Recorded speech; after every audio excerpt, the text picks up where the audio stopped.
Welcome to a B2B inspired podcast by Blue Ocean. Today we're joined by Peter McCormick, Managing Director of Shot Darts, a New Zealand owned company that began in the 70s when Peter's father John McCormick founded Puma Darts.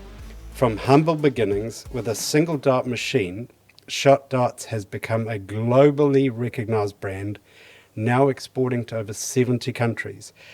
So Peter, thanks for joining us today. Today we're going to unpack a bit about how a small business in Katikati became a global player, the role of innovation and creativity in your product design, and then getting an understanding of you on who you partnership and who you leverage to get to the scale that you are. But before we get into any of that, can you tell us a bit of background about how this all started? Yeah, it's a long story, and to save everyone listening through a big one is, in theory, my father took over the business in 1970s. It was a local Katikati guy that was making some dartboards in his garage, and who happened to sadly pass away, and my grandfather was his accountant. So he recommended to my dad, hey, there's a guy here that's making a handful of dartboards here. Maybe this is something that could be a business. And my dad, pure Kiwi entrepreneur, he took the punt. I was 6 months old, and he moved us from Auckland, quit his job as an accountant in Auckland, to come down to Katikati and start making dartboards. He had no idea, he hadn't made anything in his life, but he thought there was an opportunity there, and just that pure Kiwi entrepreneurial spirit that got it all started, and it was just built from there. So you started off with an existing dartboard manufacturer and then grew into the darts? Yeah, just a pure, simple paper dartboard machine, which is, put it something you understand, it's like the end of a toilet roll. It's cardboard round, very tight, and then printed on. And that's, nowadays we call that a toy in the industry. It's a toy level board, but that's what we made. And we made those from till about 1978, before we stopped making those and focused more on the bristle boards. Mm-hmm. And when did the dart manufacturing part kick in? Again, that late 70s. And again, typically what happened was we were making the dart boards, and, of course, people wanted darts with it. Dad was buying them in, particularly from England, buying all the parts. We had, for those people that are a bit older, remember tea chests. Mm-hmm. We used to get tea chests that were full of the feather dart flights shipped in from England. And I remember playing as a kid on the big piles of tea chests in the back of the factory. So he'd do all that and assemble it, and Dad quickly worked out that actually, no, this wasn't going to work. It was too long a lead times, too difficult, and if he wanted to be a success, he had to start making it himself. So went out and started making the darts as well. Got some machines, brought in a few engineers, which one of them was a guy by the name of Roy Robertson, who was Dad's factory manager there for 40 years, who happened to be the son-in-law of the guy that built the first machine. Oh, wow. So it's quite a cool little inter-family legacy. Now, if rumours are correct, I understand one of the machines you bought almost took out the entire power of Katikati, is that right? Yeah, we had a high-frequency welder that used to weld the spiders, and people around town couldn't work out that about every 30 or 40 seconds their power lights would flicker, and that was because that was when we activated that machine. And it took a number of years for people to work out that actually that was us. So yeah, we had to go through a whole process with, I guess it was PowerCo in those days, to put a big new transformer right outside the factory just for us. So yeah, a little bit unique. Absolutely. So let's focus on the elephant in the room. Initially, it was Puma Darts, and probably most people listening today will recognize Puma. We're now called Shot Darts. Yep. How did that happen? What was the instigator, and how did it eventually? Yeah, again, so Puma came about because there was a guy in Taupo who was making a bristle dartboard, or was trying to develop them, and didn't get there, and for whatever reason sort of gave up, and Dad heard about this guy, so he turned up and brought the plant and equipment from this guy, and one of the assets of that business was a brand name called Puma. So Dad thought, oh, that's a pretty good name for a darts and dartboard. So we started selling under Puma. And we'd done that for a few years, and Dad got a letter, as you used to in those days, from Puma AG, the footwear clothing German giant, saying they wanted to start selling their clothing in New Zealand. But obviously couldn't because we owned the rights. So Dad wrote them back and said, look, no worries, as long as you don't get in the dart and dartboard business, it's not a problem. So we coexisted in New Zealand and Australia for a number of years, but as we started expanding, eventually we got a few letters back from them saying, what are you doing using the Puma brand name into other markets? So Dad did the right thing and wrote them back a letter, quoting the letter he signed to them saying, hey, we want to sell our dartboards in these other countries. And they said, go and jump in a lake. So we ended up in a very long court case that was 5 to 7 years in the High Court of Mauritius, of all places, battling over who owned the artwork into various countries. And at the end of that, we won that case. We got our legal fees covered, etc. But at the end of that, the German lawyer just looked at me and said, well, now we'll have a crack at you in the next country. And we didn't have the budget to compete against a multinational like those guys. So we had to rebrand. So we went out and developed the shop brand. But it was also really good for us because we didn't understand a brand in those days. And whilst we had the Puma brand, over half of what we were making was stuff for other people under OEM brands. We were even making stuff for our competitors. Some of our biggest competitors today, we used to make for. But we just made it under their brands. So it was actually, as much as at the time it was chaos and immensely stressful and immensely expensive, but it was the best thing for the business to rebrand into something that we could do. We then started making the call that actually, no, we're not going to do OEM manufacturing anymore. We'll just do things in our own brand. We won't develop other people's brands. We'll develop our own. So that's really when the business changed for us, that we completely changed from being a factory, which pretty much made stuff. And my job was to get out there and sell darts and dartboards to people and different parts and different things. And we had some really good contracts. We had an American company in those early days who would order 1 million darts at a time. Massive. And that'd been months and months of work for us. But again, it was relatively low margin and cheap because it was commodity pricing. So we actually needed to get into the brands. And coupled with that was the introduction of China coming on stream. But the second China came on board and, we had a lunch cut that, they were doing a similar product. Okay, nowhere near as good, but for those guys' promotional business, it was about price.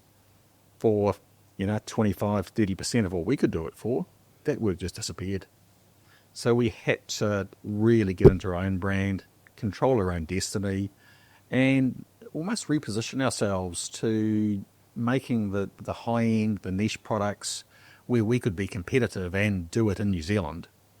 I looked very seriously at those days as to whether we should, move and set up in China.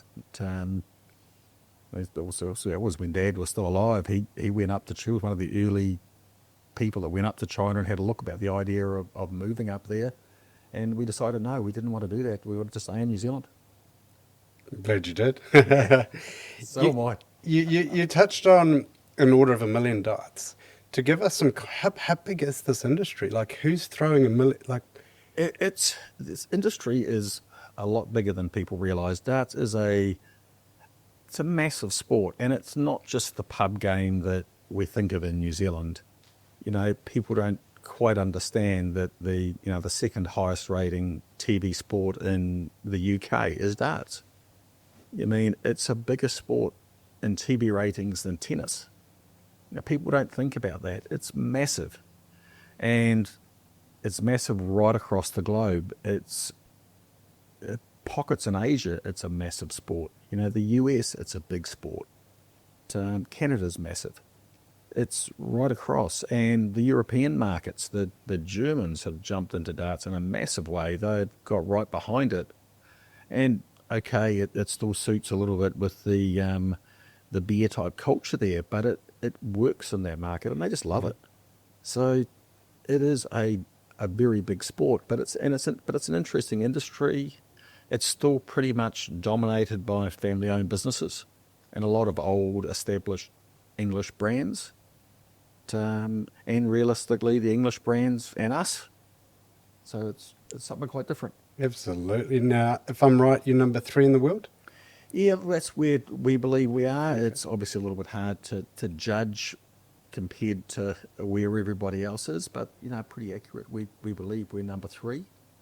It's a very good place to be. Yeah, look, Family business, number 3 in the world. And you've also got the number 1 darts player currently under shot, correct? Well, he's not number 1 currently. We signed Michael Smith a few years back now. We signed him as the world number 1 when he won his world title. He's not quite there just at the moment, but he'll get back there.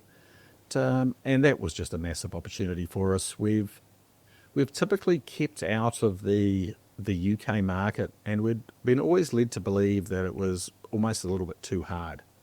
So we focused on Europe, the US. US is sort of a bit like a domestic market to us. We do very well there. We're market leaders in the US. So that's a real key market for us.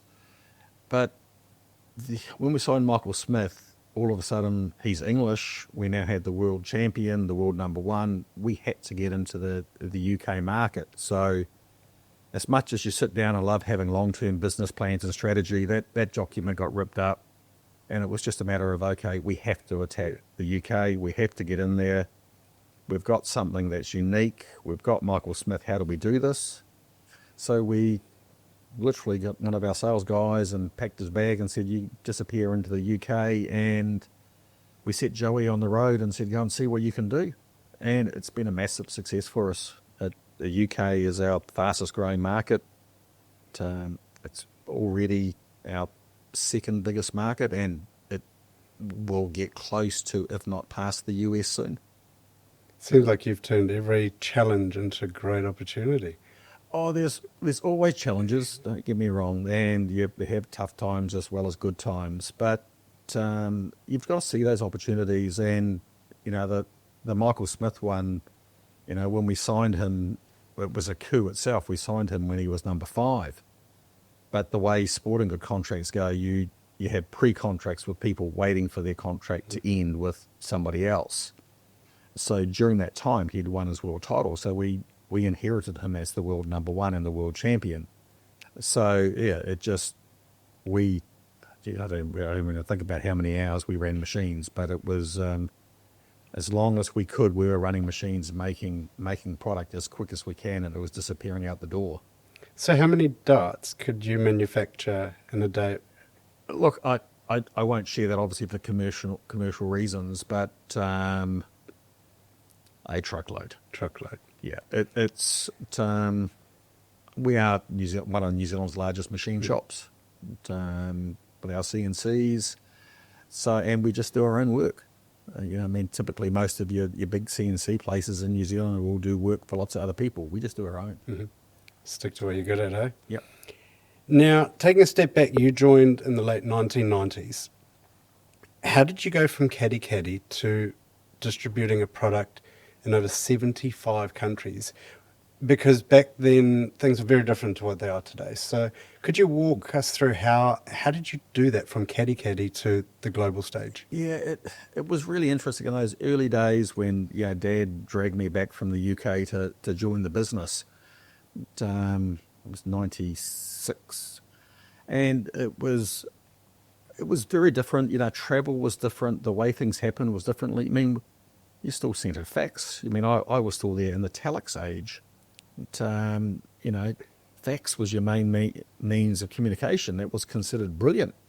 When I started in the business, we had one computer. It's just so different.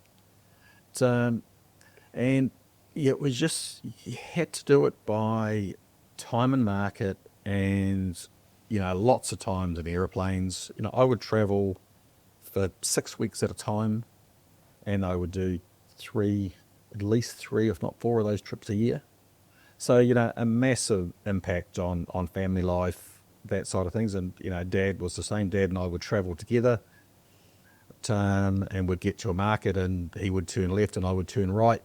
And you'd see that each see a group of customers, would fly out of the US, would fly into Europe, do the same thing again.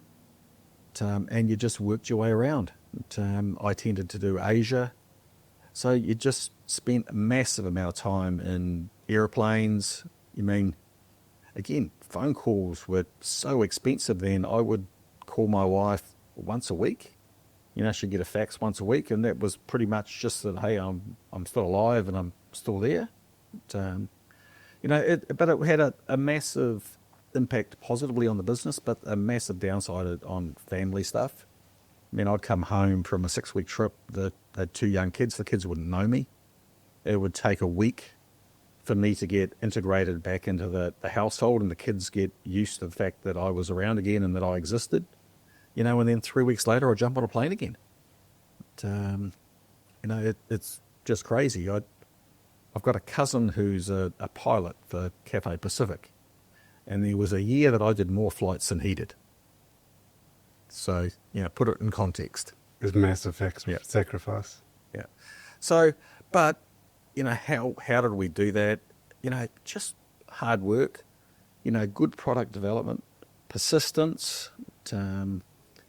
A famous story I tell, and it is true, it's not a story, is that the South African market's been a very good market for us for a number of years, and in fact for over 15 years was our biggest market. And that resulted in the fact that I called on it. There was an account I wanted there, and I knew they were the people we had to have. So I called on him for 6 or 7 years, 2, sometimes 3 times a year, before they gave me an order. And every time, he'd look at me and say, Peter, why are you back? And I say, because eventually you're going to say yes, give me a chance. And after a while he goes, okay, fair enough, I've got a little opportunity, I'll give you a crack at this. Within a year we had all their business. And I say for the next 15 years that was our biggest account. But you did your research, you worked out who you wanted, and you just had to be completely persistent and make it happen. And you just had to knuckle in and do it. So that's what you did. You've certainly done it with over 70 countries. How long have you had that sort of distribution? Has it been over the last 10 years you've doubled distribution, or has it always been around those numbers? It's changed a lot because in the early days you had regional distributors. So like we had one customer in the US, and they would do the US. We'd have a customer in Canada. And okay, you had the odd pockets of, like our guys in South Africa, for example, they did effectively all of Africa for us. So you had pockets that did regions, but you typically had a distributor into each market. We had 2 distributors in Europe. And, and so you had, we didn't have no more than 40 accounts. And they were all of a size. Mm-hmm. The difference is today that role of a distributor is gone. You just can't justify that. The world's got too small. So, we've got 240 customers, just in the US now. So it varies, and now you've just got a lot more of smaller accounts that you deal directly with, which is great. Because you're actually now talking with the direct store owner, and it allows you not only to have a better relationship with them, you're actually so close to the end player that you actually get to know the end player really well. And that's, probably one of the things, slightly going off tangent, that we do really well is we really spend a deep amount of time understanding the dart player and what they need, and spend time going to dart tournaments, talking to players. I still take the best part of a week a year and I go to the New Zealand National Champs. And I spend the whole week at the dart tournament. Should I really do that in my role? Not really, but that's one of my funnest weeks of the year. I love going there, I enjoy it, and that's why I do it. But you also spend the whole week talking to grassroots dart players. You hear what's troubling them, you hear what's working, you hear what's not working. So that's absolutely brilliant to feed into our NPD, to feed into our whole culture to make sure that what we are doing is right for the actual user of the product and the retailer. And that's something that we're really clear on, that a lot of people will focus on their business about their end user, but you also need to have your channel right. And that we keep the retailer happy, make sure that they're making a fair margin as well. It's got to be a win-win. You make sure that they're looked after, you do the right things by them, you're keeping them happy, you're keeping the end player happy, it works. So we openly acknowledge that we have 2 customers. And we work to that, and we it's vitally important that both customers of ours are happy with the product. Because if it's great for the players, but the store doesn't like it because maybe it's too big and bulky or they're not making enough money out of it, they're not going to range it. So you have to keep both happy. And it must be incredible for them as well, knowing you from little old New Zealand. You've travelled all the way, and then they can see you and they know who you are. I mean, you've been doing this for long enough now. They must recognise you when you go to these comps or go to the store in America. They're like, oh, is that still happening? Yeah, it still happens. You know, if you mean like me personally, for example, I'm not well known in New Zealand, and I'm outside of the dart fraternity. But if I walk into a dart hall anywhere else in the world, they know who I am. Brilliant. And they know that they'll say, oh, why's Peter here? You know, what's he looking at? Which players is he looking at? You know, has he come to sign some players? You know, or, you know, it's, you know, often I'm just there because I'm in town and there happens to be a tournament on, so I'll go. But, last time I was in Dallas, Texas, I went to a little country tournament that was played out of it's 6 boards up in a little bar in downtown Dallas, and I went down there for the night just to watch darts. It's great. What a great way to build that trust and credibility, because there's obviously they know you, New Zealand, they're going to come with a New Zealand story and they'll be like, he's made it all the way here. That means something to us. So that's super special. Now, just to share a bit of insight, let's say, is there a strategy or a framework you use that we can share? I'm in New Zealand or maybe I'm in Australia and I need to grow. I want to go to the US. I want to go to Asia.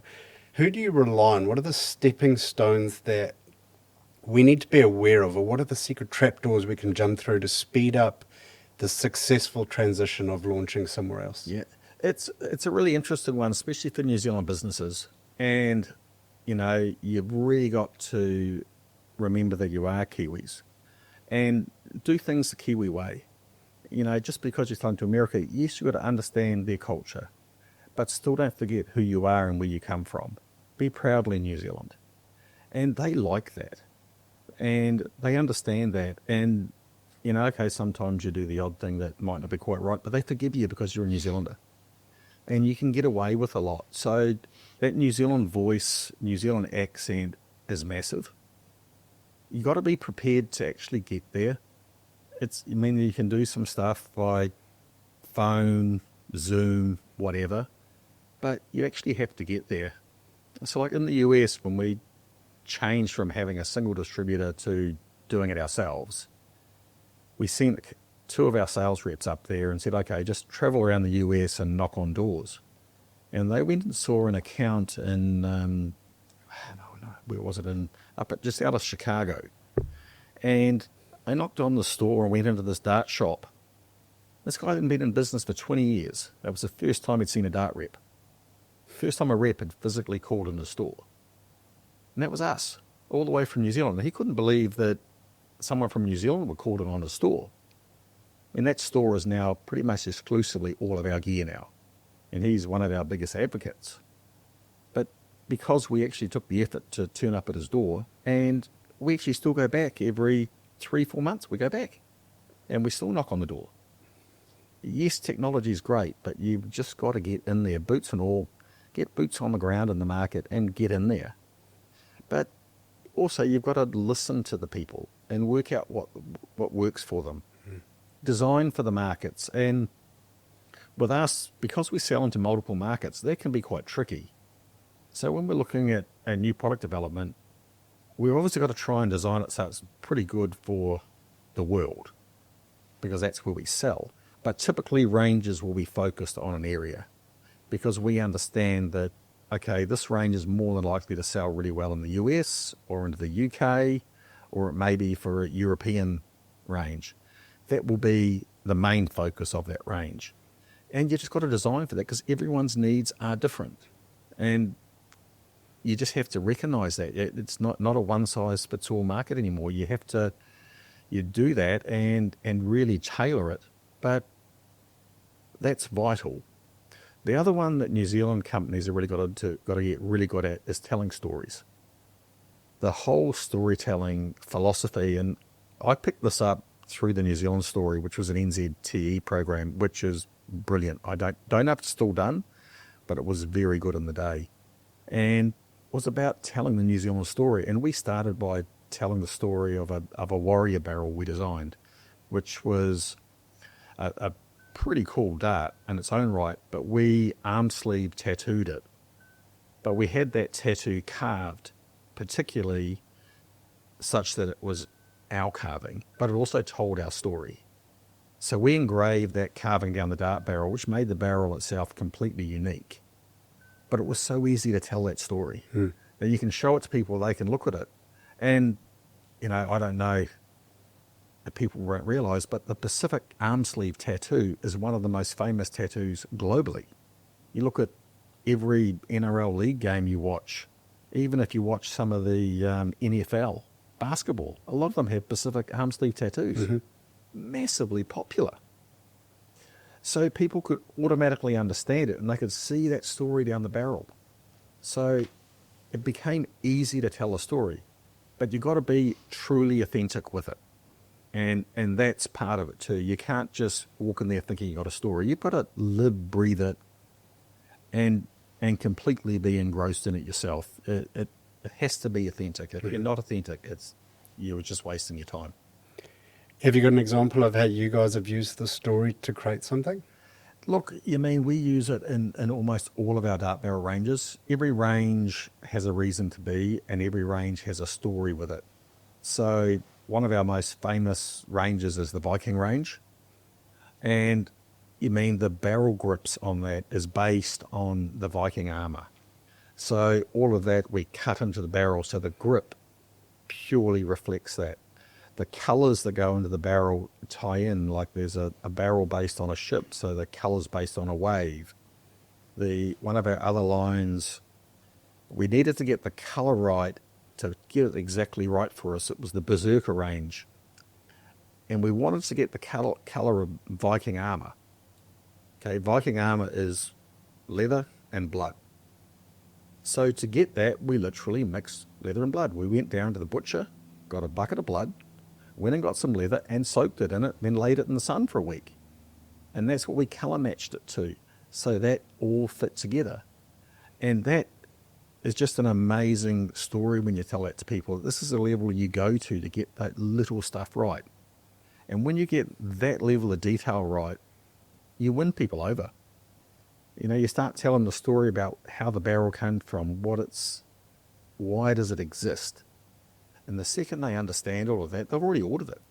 They haven't even asked you what the price is. And it stops your competitor at the door because they can't compete on elements like that because it's authentic story. Yep. And people have tried to copy us. And they bring out packaging that looks like ours, and they bring out barrels that look like ours. And you look on social media and the dart players just call them out. Oh, that's a copy of a shot barrel. And because we own that space and we're known for it, and we have to just keep doing it to keep getting better and better. But that's really important for us, and we put massive energy and effort into it. Our design team, it's a pretty big team nowadays, is purely focused on making sure every story is right. Look, we get the odd one not right. Don't get me wrong, we're not perfect. But you learn from those too. And that's a good thing. You can say, okay, well, that one didn't quite resonate where we wanted. We've got products right to the end of the line, and the last minute we pull them because the story wasn't quite right. So don't release it. Stop. Because you can't risk losing your own belief and going out there with something you're not happy with. If it's not right, just don't do it. Stop it. And being so authentic, like I say, at the moment you own the authentic space, no one can really touch you. So you've obviously leveraged the New Zealand story being from the Kiwi. You then leverage storytelling in the dart design process. You mentioned that you utilise NZTE. How important or how were you able to utilise NZTE when growing to the 75 different? Look, NZTE has been a absolute fantastic partner of ours, and I can't say that strong enough that they are an absolute asset that New Zealand businesses should utilise. There are some most amazing programs that you get out of it, and there's a lot of help there that people don't realise is available. Not only from the offices around the world, like I've used their offices around the world as meeting rooms. Sometimes you need help with translation, with languages. That's available. There is experts available that can help you out for all sorts of different bits and pieces. If you've got a legal question in a market, you can connect and they'll connect you with somebody that can answer that question for you. It's a phenomenal asset that New Zealanders have, and you just got to work out how's best to utilise it for your business. They're a massive strategic partner of ours, and we work very closely with them. And so I have Zooms every month with the US business development manager, the same in the UK, as well as at least a month with New Zealand client manager. And they know exactly what we're heading. They know what we're working on, and they back full support around that. In the early days when we started getting onto Amazon, we didn't know what we're doing on Amazon. I mean, how we got on Amazon was we were told we couldn't get on Amazon from New Zealand. And Pete, our sales manager, jumped on a plane and knocked on their door physically and went to reception and eventually managed to talk them into giving him someone to talk to there. And that's how we got on Amazon. But once we got on there was, okay, well, how does this work? We didn't understand how algorithms work and how do you make this work. NZTE linked us with some people that could help us with that. And as a result, that's one of our largest accounts. So you've just got to be prepared to, ask the questions. It's particular programs they have. The one I think is one of the best things they do is the beachhead advisors. These are typically very experienced New Zealanders that have lived offshore, become experts in a field, and are doing a give back. And you can connect and have a couple of hours of talking with these absolute experts in fields and mind-blowingly good. Sheer luck, as would have it. I had an opportunity to meet one about 6 months ago who was an expert in tariffs. Very handy. And so I had a session with her and she had said, hey, odds on something's going to happen around tariffs. You need to tidy all your stuff up so you can understand how to trade in a tariff environment, such that when at least tariffs hit, all our systems are already done. Yes, there's been some new learnings and chaoses with it, but we were 90% down the road of already having all of our data right, our documentation right. So we've had nowhere near the problems other people have had because we'd already preempted because of a beachhead advisor had said, hey, this is something you guys should be doing. This is odds on going to happen. So let's get your ducks in a row first. So we were pretty prepared for it. And that was from, an hour and a half's meeting with an expert in Tauranga. It's an incredible resource. And look, highly encourage New Zealand businesses to, if you're starting it, exporting, go and talk to NZTE. And it's not just about going there because you want some money.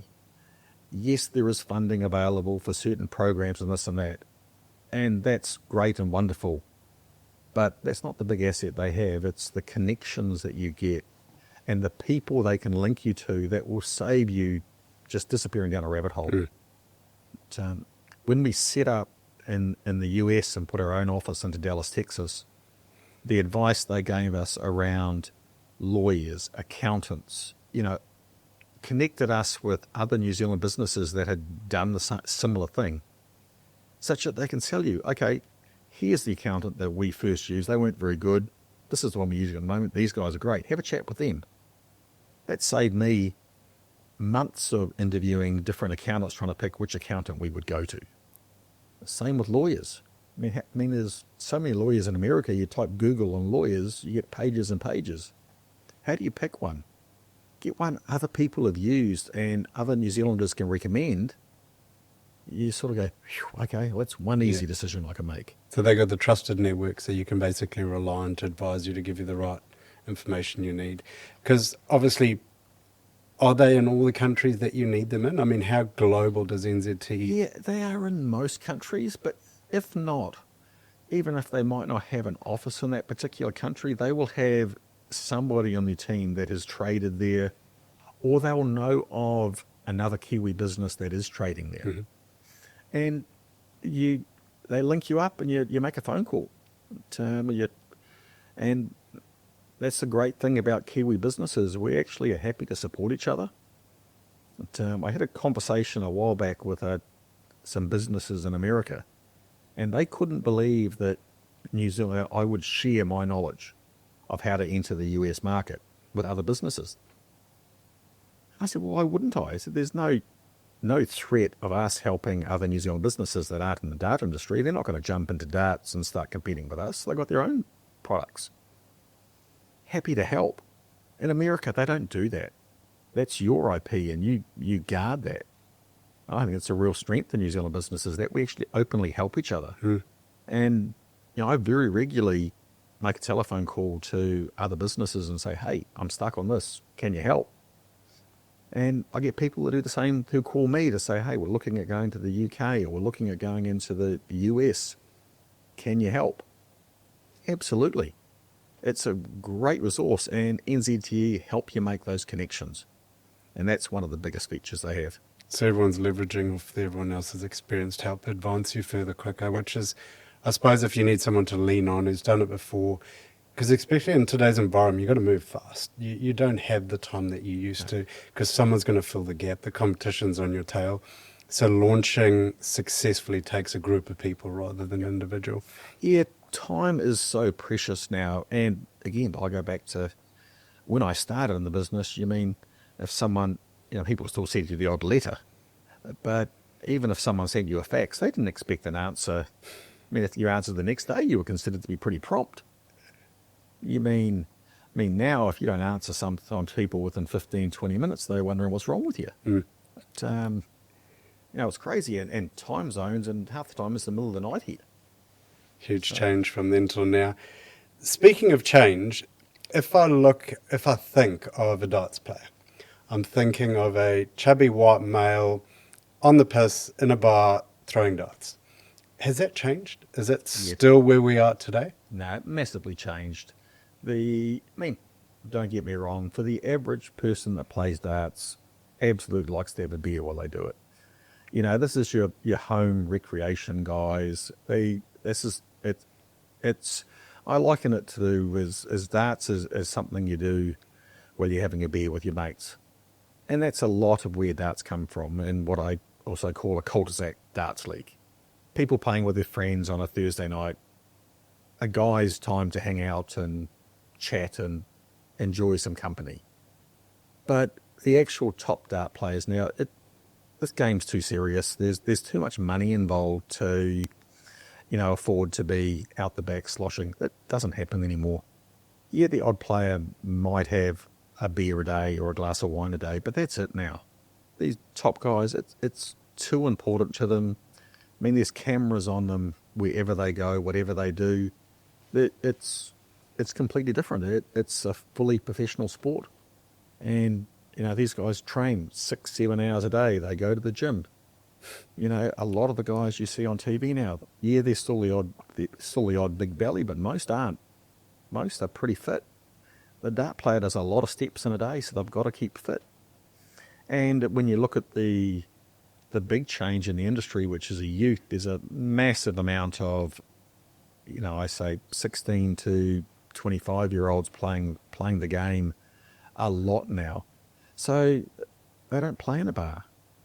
They play at home, or they'll play in some academy, or they'll play in the local hall. It's not just the bar anymore. So that the sport's changed. What do you think drives the new generation? Well, there's obviously Luke Littler, 17-year-old world champion drives massive change for the youth. But I also put it down to, I think there is a change away from electronics. There's been a lot of people in the electronics age that are all about, it's PlayStation, it's games on your phone, it's Minecraft or whatever the latest thing kids are into now. But I think there's a push to go away from that, to go back to some of the sports. And so darts has been one of those ones that has just taken off as a result, that the young kids have realised that this is actually a good sport. They can make a career out of it. They can make money. I mean, Luke Littler is making millions of pounds, at 17 playing darts. Well, why wouldn't you want to do that? So there's massive amount of kids taking up the game. That's brilliant. Oh, it's good. It's keeping us at our toes. We're having design for younger markets, Yeah. and that's quite unique. That's something that our typical, if you looked at our demographic in the past, it was a 45-year-old male. And that's not what it is now. And there is a massive amount of ladies playing the game. I would say 25 to 30% of the market could be female now.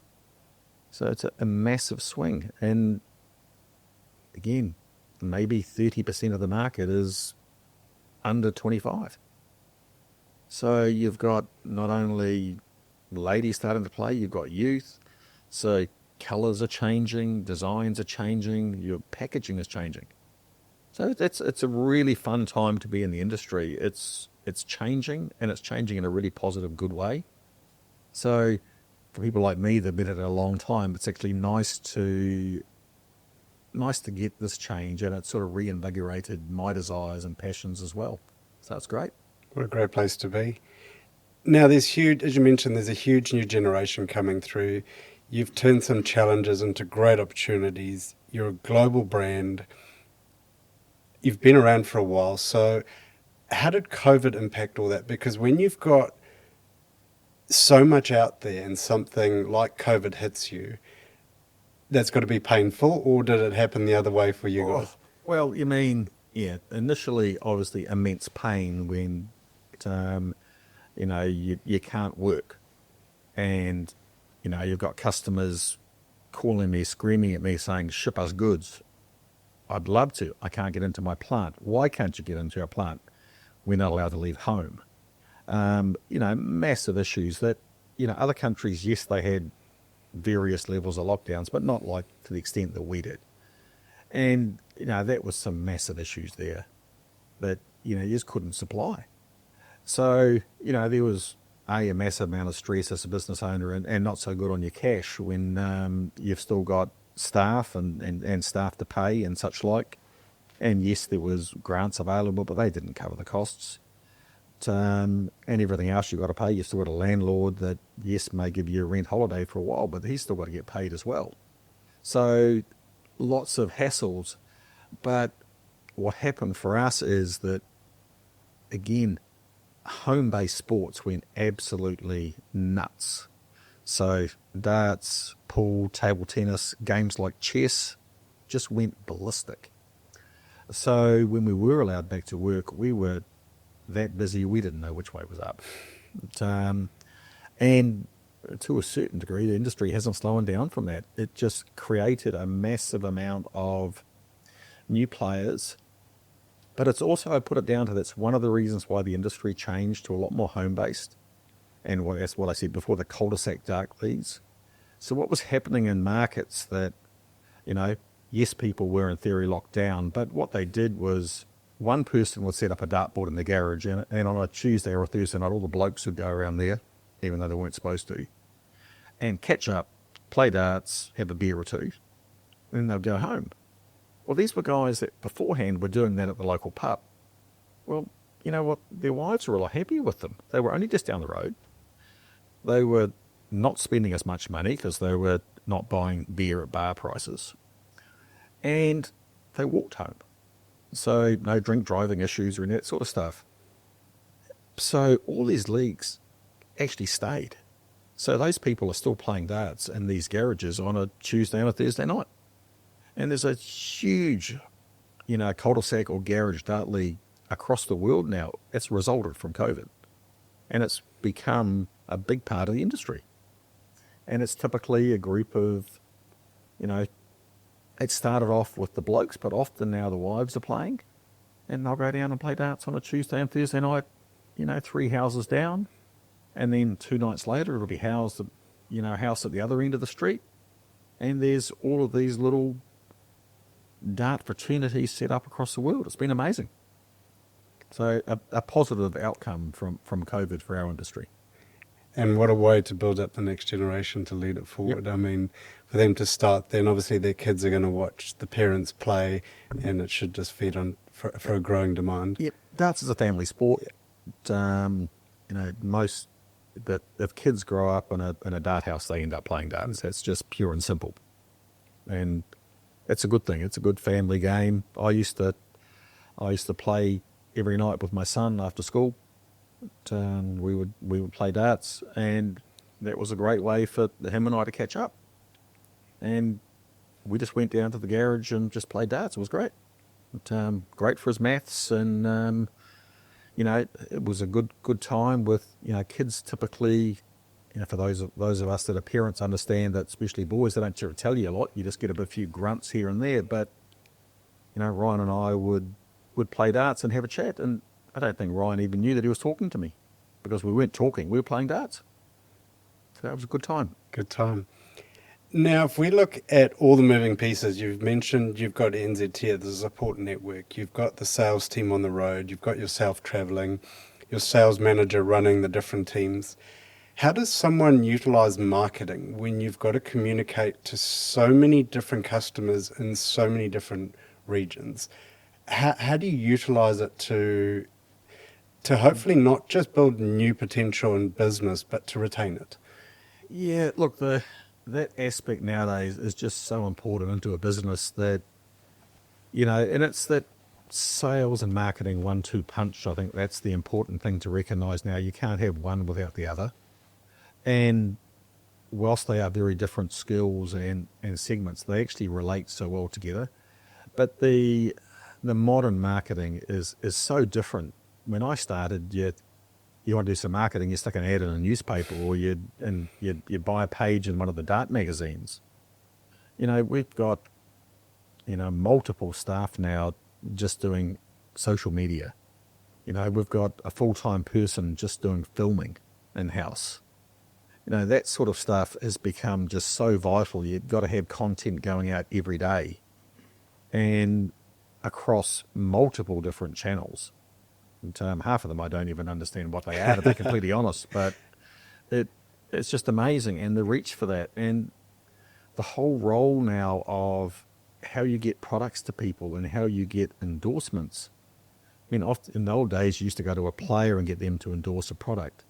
I mean, now an influencer is just as valuable. And these people often don't have any understanding of darts, but they're an influencer, and you show them a dart and they really like it, and all of a sudden you sell 1,000 of them. So it's completely changed.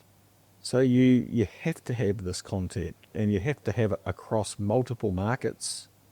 And it's a real challenge for the marketing team to get content that's relevant into multiple markets almost daily. My hat's off to those guys. It's a real challenge, but it's massive, and it's what you have to do now. You can't sort of sit in your silo, and just making a good product isn't good enough anymore. You've got to be able to get that message across there. You've got to drive people to drive that demand. You want people going to the store saying, "Hey, where is that latest Viking dart? You haven't got it on the shelf. I saw it online. I really like that." And typically the store go, "Oh yeah, I hadn't actually ordered that one yet. I should do an order. I'll order some in." That drives the demand, but you've got to get that happening. Mm-hmm.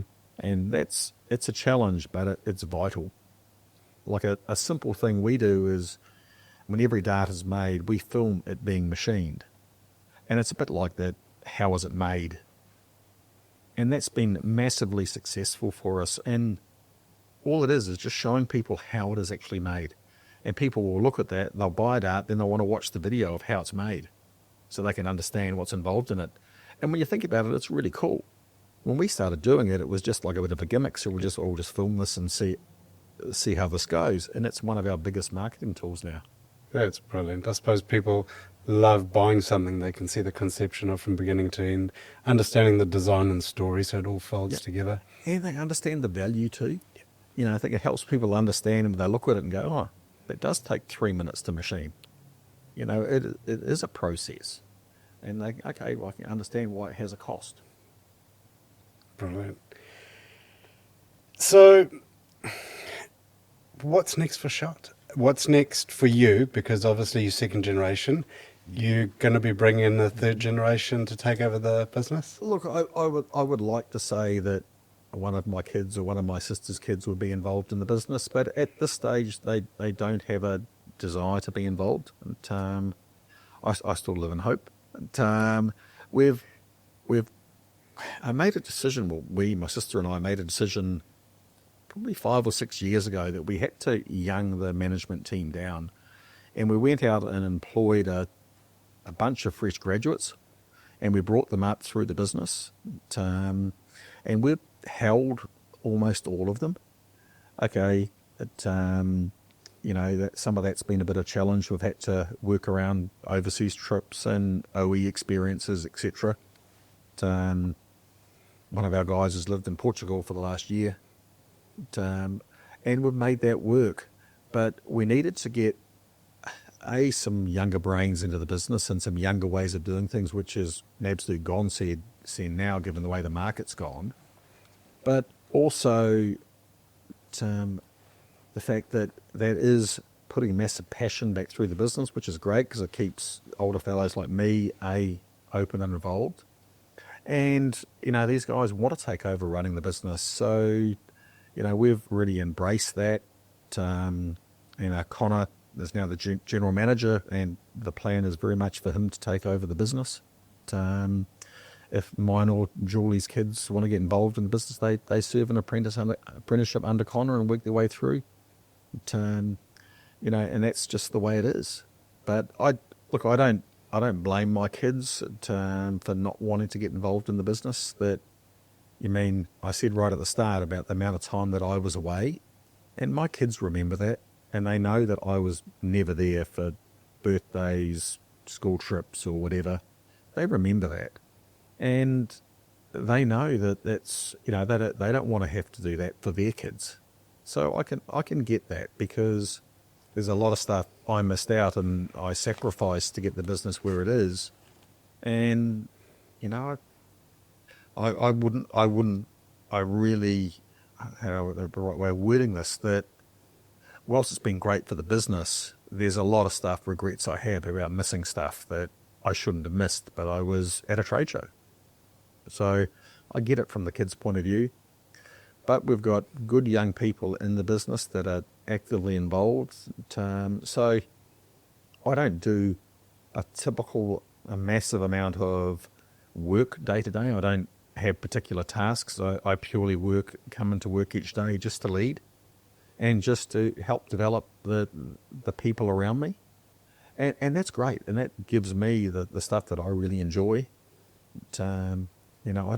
I don't need to quote orders or such like anymore. I've done it for so long that I don't need to do that. These guys can do that. I don't run a lot of the sales relationships anymore. These other guys can do it. I don't do a lot of the travel. But again, they want to travel. I don't particularly want to travel anymore. So I've done my times of that. I don't know how many times you want to kiss the little Liberty Bell in Philadelphia. Don't need to do it again. Yeah. If they want to go do that, go and do it. You do the trips. Now, Peter, also, just to help give some really good insight, you don't work Fridays. Well, yeah, I don't go into the office on Fridays, and my Fridays have become a little bit of a ritual, and it's quite different and I think quite unique, but it's a really important part of our culture. So because we've got staff based in different parts of the world at the moment, as I said earlier, that we've got a guy that lives in Portugal, we've got a few in the UK, obviously got staff in America.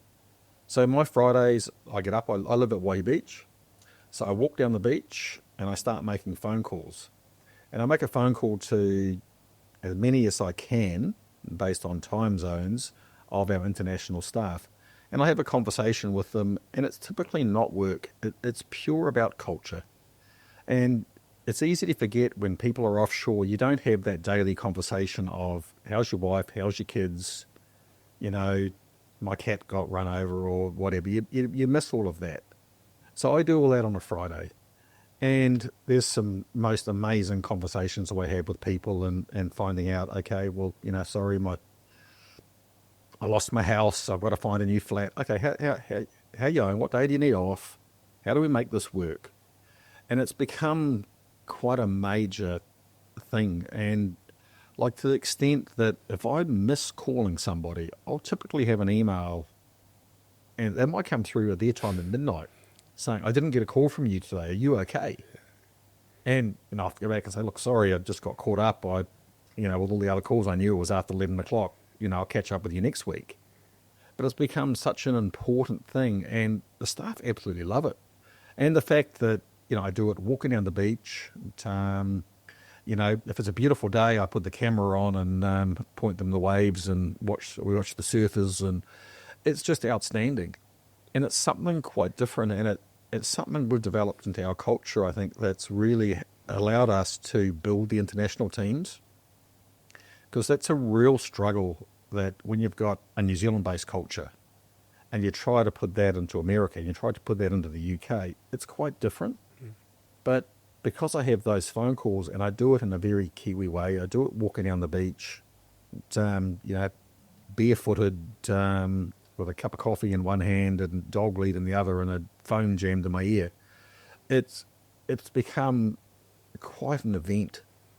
And to say that the staff absolutely love it, and they are well ready for my phone calls. They never miss it. There's the phone doesn't go unanswered. Their phone is with them while they're at home that night, and I'm sure they've warned their partners or wives that, hey, odds on Peter's going to call me at some time between 7 and 8, and I'll take that call. And it's an important time of their week. Yeah. But it's such a great and authentic way to stay connected with them. I mean, as I say, they're looking for it, they're expecting it, they know you're on the other side of the world.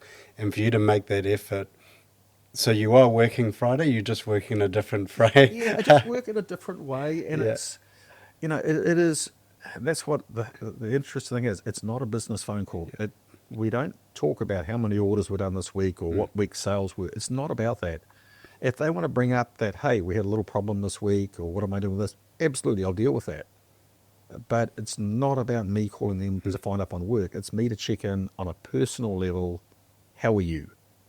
And, I think that says a lot for how we are as a business and how our culture is, that's important. And there's a reason why, those people that we get offshore, even though it's tough offshore to be based for an international business, but we tend to keep people.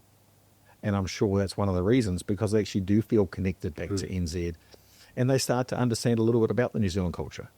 So that's pretty important. That's very special. Well done for that one.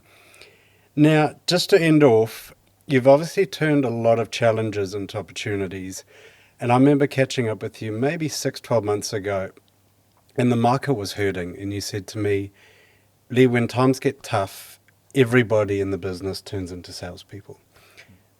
We're riding a wave. There's always a wave, and we always get through it. So to the listeners out there that are hurting or are looking at expanding, what are one or two key takeaways that you could share to give them something to do, or maybe something to avoid, to help springboard their success? Yeah, look, it's when times are tough, it's really easy to, dig yourself a bit of a hole and bury yourself. But it's the worst thing you can do. You just got to get out there and hustle. And it's old-fashioned hustle. And make the phone calls, do this and that. You've just got to get out there and do it. And look, often people don't like saying, hey, we're a bit quiet, need some work. Sometimes you've got to say that, hey guys, I need an order. And I have done that in the past. I've rung international distributors saying, hey guys, we're a bit light at the moment. I need some work in. What have you got? And often they'll say, and they'll surprise you, oh yes, you do need a bit of stuff. I hadn't already thought about it. I'll drop you an order. But you've actually got to ask. And it's one thing typically New Zealanders are bad at as well, that we we're often also too nice, and we don't want to ask for an order. And sometimes you just actually have to do that and call people and say, actually, hey, I need an order. And you'll be surprised that other people go, actually, yeah, okay, I can do that. Yeah, okay, my stock's okay, but if you're a bit light, I can take a bit extra stock at the moment. I've got a couple of things coming next month. I can do that. And you'll get work out of it. But you just got to make those phone calls. Sometimes you just got to be open and honest. And I find that works really well. And again, it's a bit of that Kiwi way of just say, hey, this is where I'm at. Can you help? Often they will. We don't like asking for help. But if you do, odds on they'll say yes. You just got to do it. So it's being that authentic self again. Yep. And, be proudly who you are and be proudly of our culture. Yep. And that's important. But, no, I sort of hit on that, but everyone is a salesperson. And everyone is. Any one of your team that's working there is in sales. Yeah. They just might not realize it. Because when they go home and they tell people about, how much they love the business or how happy they are at work, that rubs off onto people. And that leads to, you never know the connections. And the world is so small now, there's, 2 or 3 degrees of separation away at most. So, you'll be surprised that one of your staff members will have a friend that's a buyer at somewhere or an auntie that works somewhere. And if they're saying how wonderful you are as an employer and this is a great place and this and that, that definitely comes back the other side. You've just, everyone is in sales. They might not realize they're doing it, but even if they're out on the soccer pitch watching their kids on a Saturday morning, wearing a company T-shirt, they're out selling for you. Building some brand, building some relationships, connections. Brilliant. Well, look, thank you so much for sharing. I hope the listeners and the viewers got to take something away. We look forward to seeing the next step for Shot Darts. And for those of you that haven't seen it, jump on to Shot Darts and have a look. But thank you again, Peter. No, look, you're very welcome. And look, the people that do want to help with going into international markets, look, reach out, NZTE, or even reach out to other exporters. Look, I'm happy to take phone calls if people need a hand with markets. It's what it's about. That's how we grow New Zealand. Brilliant. Thanks so much, Peter.